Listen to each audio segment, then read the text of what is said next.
सुप्रभात प्यारे प्रदेशवासियों, तो मौजूद हुए हैं आपके सामने हिमाचल प्रदेश की सुबह की ताज़ा खबरों के साथ। तो आइए शुरू करते हैं बिना समय गवाए हुए नॉन स्टॉप ताज़ा खबरों के सिलसिले को। ऊना में स्थापित ब्लैक ड्रग पार्क को आया पैसा, केंद्र सरकार ने पहली किस्त के 225 करोड़ रुपए किए जारी।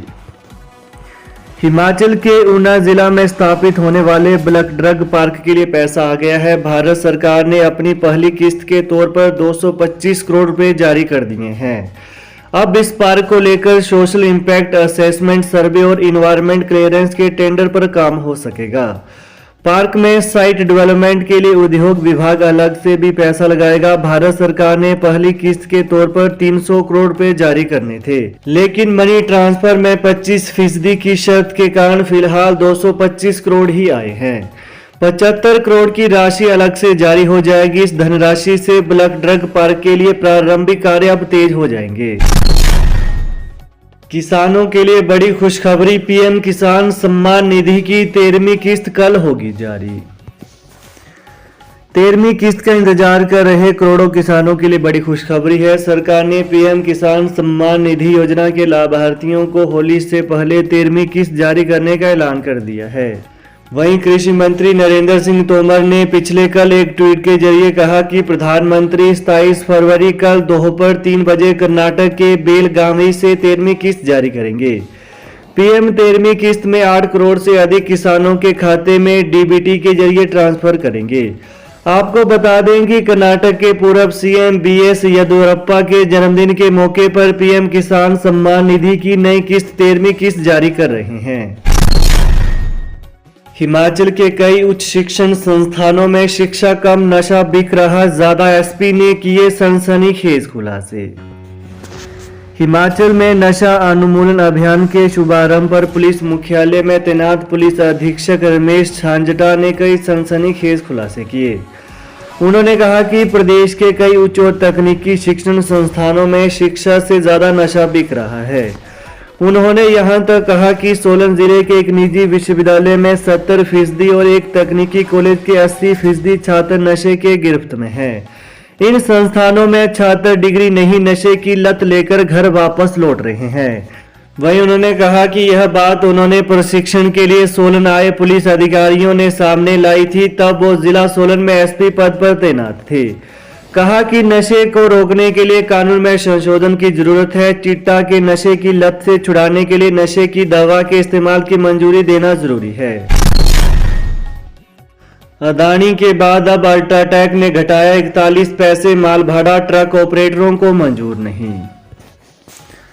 अदानी सीमेंट कंपनी के बाद अब अल्ट्राटेक कंपनी ने भी सीमेंट ढुलाई माल भाड़ा कम कर दिया। अल्ट्राटेक ने 41 पैसे माल भाड़ा कटौती करने की अधिसूचना पिछले कल जारी कर दी है।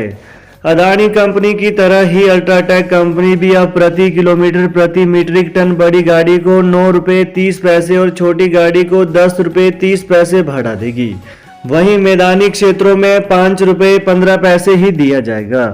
इससे पूरा माल भाड़ा 9 रुपये 71 पैसे और 10 रुपये 71 पैसे दिया जा रहा था। उधर ट्रक ऑपरेटरों की मंगल परिवहन सहकारी सभा ने कंपनी के किराए में कटौती के फैसले को नामंजूर कर दिया है। सभा ने पिछले कल शाम को ढुलाई के लिए सीमेंट की कोई मांग नहीं की। यही नहीं, सभा के पदाधिकारियों ने आज आपात बैठक बुला ली है। इसमें कंपनी के फैसले के खिलाफ अल्ट्राटेक में कार्यरत 3500 ट्रक ऑपरेटर आगामी रणनीति बनाएंगे। केंद्रीय विश्वविद्यालय में रोकी गैर शिक्षकों की भर्ती प्रक्रिया, जाने वजह। हिमाचल प्रदेश केंद्रीय विश्वविद्यालय ने नॉन टीचिंग स्टाफ के रिक्त पदों को भरने की प्रक्रिया को फिलहाल रोक दिया है।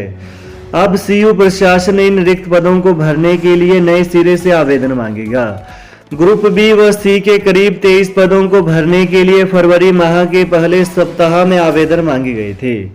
वहीं जानकारी के अनुसार हिमाचल प्रदेश केंद्रीय विश्वविद्यालय ने 3 फरवरी को एक विज्ञप्ति जारी कर ग्रुप बी व सी के विभिन्न श्रेणियों में रिक्त पड़े 23 पदों को भरने के लिए आवेदन मांगे थे। इसके लिए अभ्यर्थियों को 9 मार्च तक आवेदन करने के लिए कहा गया था। इनमें ग्रुप बी में 7 व ग्रुप सी में 16 पद भरे जाने थे। ग्रुप बी में हिंदी ट्रांसलेटर का एक पद, प्राइवेट सचिव के 2 पद व सिक्योरिटी ऑफिसर का 1 पद, इसके अतिरिक्त पर्सनल असिस्टेंट के 3 पद शामिल थे। एलटी शास्त्री का टेट भी मान्य, प्रदेश के सरकारी स्कूलों में नए नियमों के आधार पर मिलेगा टीजीटी पदनाम। राज्य के सरकारी स्कूलों में अब संस्कृत और हिंदी विषय में एलटी और शास्त्री का टेट भी मान्य होगा और इसी आधार पर इन शिक्षकों को टीजीटी पदनाम मिलेगा। दरअसल कई जिलों में इस बारे में असमंजस की स्थिति बनी हुई थी कि यदि टीजीटी का पदनाम चाहिए तो टीजीटी का ही टेट होना अनिवार्य है, लेकिन अब प्रारंभिक शिक्षा विभाग ने इस बारे में स्पष्ट आदेश जारी किए हैं। इन आदेशों में कहा गया है कि टीजीटी पदनाम के लिए शास्त्री और एलटी अभ्यर्थी जिनके पास टेट और बीएड की योग्यता है उन्हें यह पदनाम दिया जाएगा। यानी टीजीटी पदनाम के लिए विषय अलग होंगे, लेकिन टेट की मान्यता संबंधित सब्जेक्ट की ही होगी। ड्राइवरों की सीनियरिटी लिस्ट तैयार, एचआरटीसी प्रबंधन ने डिपुओं को भेजी लिस्ट। एचआरटीसी ड्राइवरों को आखिरकार राहत मिल गई है। एचआरटीसी प्रबंधन ने 3661 ड्राइवरों की सीनियरिटी लिस्ट तैयार कर दी है। एचआरटीसी ड्राइवरों की सीनियरिटी लिस्ट तैयार होने से ड्राइवरों को रुके हुए वित्तीय लाभ मिलेंगे। एचआरटीसी प्रबंधन ने पिछले कल प्रदेश के सभी डिपो को ड्राइवरों की सीनियरिटी लिस्ट भेज दी है। ड्राइवर अपने अपने डिपो में जाकर सीनियरिटी लिस्ट चेक कर सकते हैं।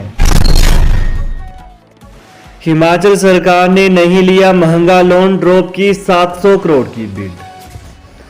हिमाचल सरकार ने 2000 करोड़ लोन लेने की नोटिफिकेशन जारी करने के बावजूद लोन का एक हिस्सा छोड़ दिया है। 14 फरवरी को हिमाचल सरकार ने 2 किस्तों में 2000 करोड़ ऋण लेने का फैसला किया था।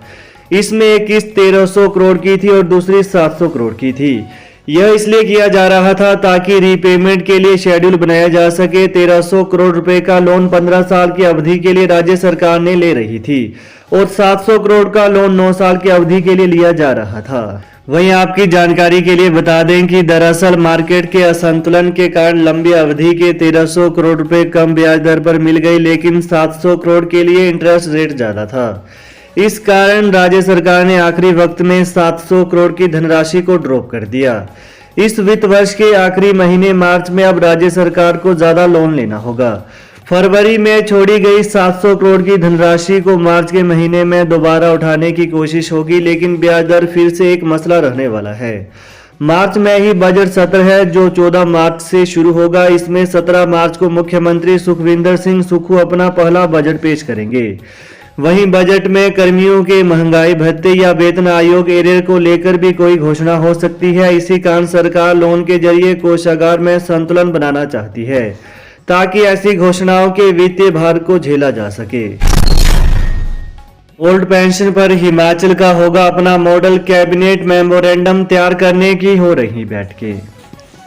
हिमाचल में करीब 20 साल के लंबे अंतराल के बाद ओल्ड पेंशन को बहाल करने की प्रक्रिया पर 1 मार्च को बुलाई गई कैबिनेट की बैठक में फैसला हो सकता है।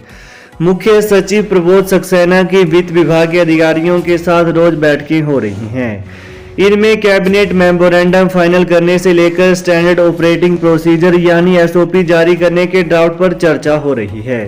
इसके अतिरिक्त आपको बता दें कि अब तक मिली सूचना के अनुसार ओल्ड पेंशन को बहाल करने के लिए हिमाचल का अपना अलग मॉडल होगा। यह मॉडल पूरी तरह से छत्तीसगढ़ पर आधारित नहीं होगा और कुछ बदलाव भी राज्य सरकार अपनी वित्तीय स्थिति के अनुसार यहां कर सकती है। तो ये है आज सुबह के मुख्य समाचार। तो प्रदेश की ताजा खबरों को पाने के लिए चैनल को जरूर सब्सक्राइब करें। Thanks for watching. जय हिंद, जय हिमाचल।